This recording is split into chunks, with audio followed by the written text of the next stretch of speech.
la résolution de systèmes linéaires par comparaison. Donc, maintenant, nous allons apprendre comment résoudre un système linéaire, donc un ensemble de droites, par la méthode de comparaison. Donc, la première étape, qu'est-ce qu'on doit faire? On doit s'assurer que nos deux équations sont sous la forme y égale mx plus b, donc sous la forme panthéordonnée. OK? Donc, ici, c'est déjà le cas. Donc, la première étape, elle est faite pour nous. Deuxième étape, on va poser une équation égale à l'autre équation. Donc, la première, on va mettre un petit 1. La deuxième, on va mettre un petit 2.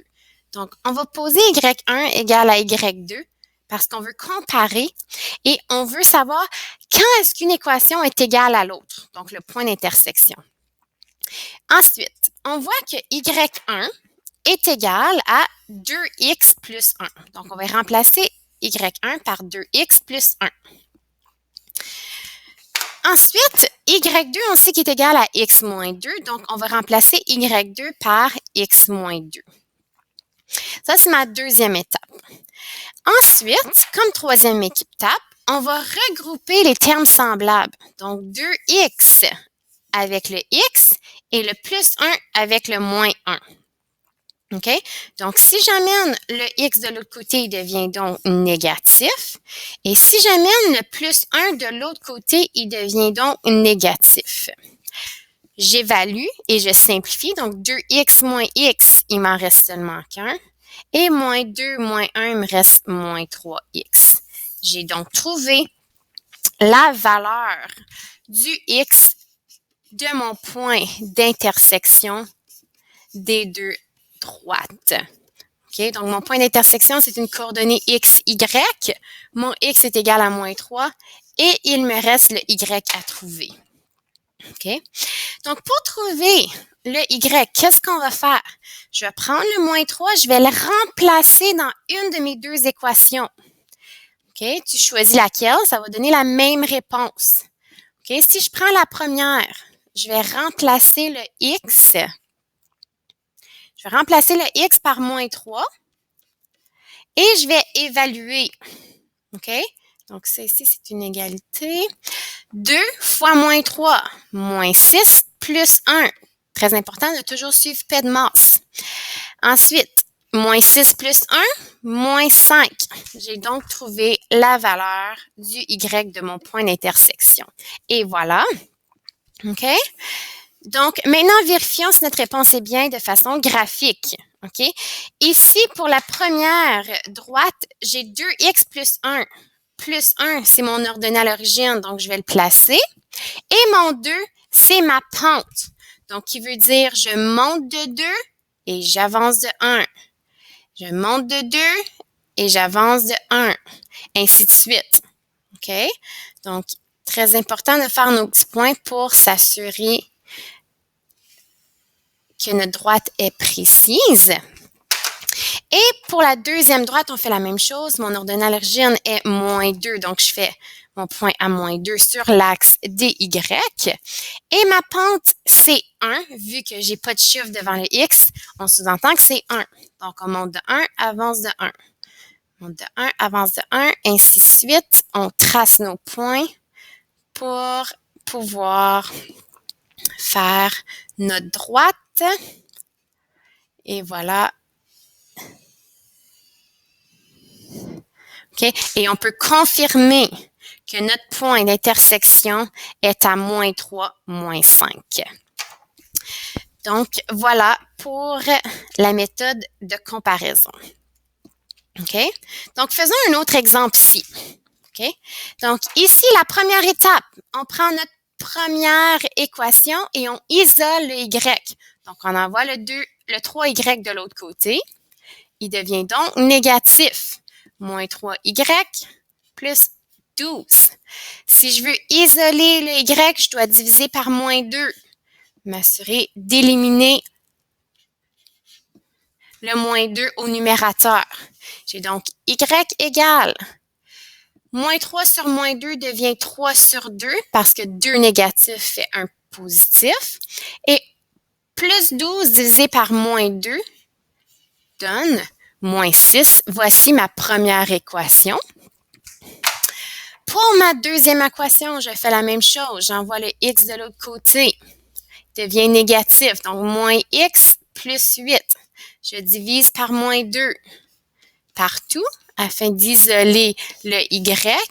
Il me reste donc un moins donne un plus. Donc, ici, si j'ai rien au numérateur en avant du x, c'est 1 sur 2x. 8 divisé par moins 2 me donne donc moins 4. Voici ma deuxième équation. Donc, ça ici, c'était l'étape numéro 1. L'étape numéro 2, on va poser y1 égale à y2. Donc, y1, on le sait que c'est 3 sur 2x moins 6. Et mon y2, on le sait que c'est une demi-x moins 4. OK? Donc, maintenant, qu'est-ce qu'on doit faire? On doit regrouper les termes semblables pour pouvoir simplifier. Donc, je vais envoyer ici le 1 demi-x et le moins 6 de l'autre côté. Donc, je vais faire mon étape numéro 3 ici. J'ai 3 sur 2x. Si j'envoie le 1 demi de l'autre côté, j'ai moins 1 demi-x.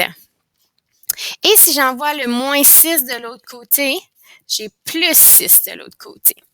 Donc, j'ai une soustraction de fractions. Donc, pour que je puisse faire ma soustraction de fractions, je dois absolument avoir mes dénominateurs communs. Donc, ça fonctionne.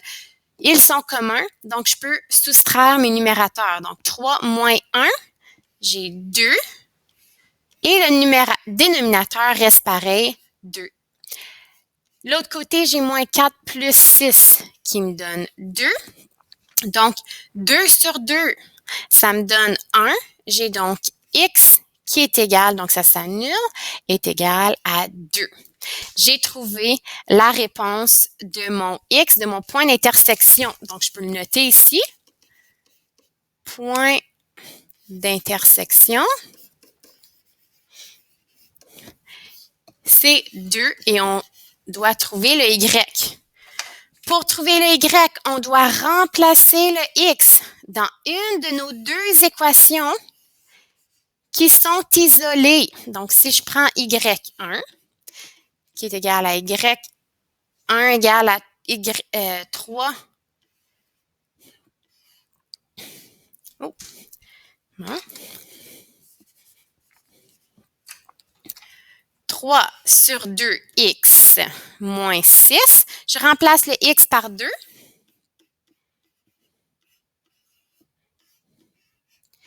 Et je simplifie. Donc, mes 2 ici peuvent s'annuler. J'ai donc 3 moins 6. 3 moins 6 me donne moins 3. Donc, la valeur de mon y est moins 3. Voici mon point d'intersection de mes deux droites. Donc, afin de se vérifier, je vais le rentrer dedans Desmos pour s'assurer qu'on a les mêmes réponses que Desmos. Donc, voici une droite et la prochaine droite est la suivante. Est-ce que notre point d'intersection est pareil? Oui, 2 moins 3. Donc, c'est parfait. Notre réponse est validée. Donc, faisons une prochaine exemple. Donc, ici, on va faire l'exemple numéro B. 3x égale à y plus 8, 6x moins 2y moins 1 égale à 0. Donc, première étape, on y va. Donc, premièrement, on doit isoler le y. OK? Donc, qu'est-ce qu'on peut faire ici? On peut juste envoyer le 8 de l'autre côté. Ça va être plus simple. Donc, si j'ai 3x, j'envoie le 8 de l'autre côté, il devient négatif, égal à mon y. OK? Donc, ça, c'est ma première équation. Ensuite, nous allons terminer sur le prochain vidéo.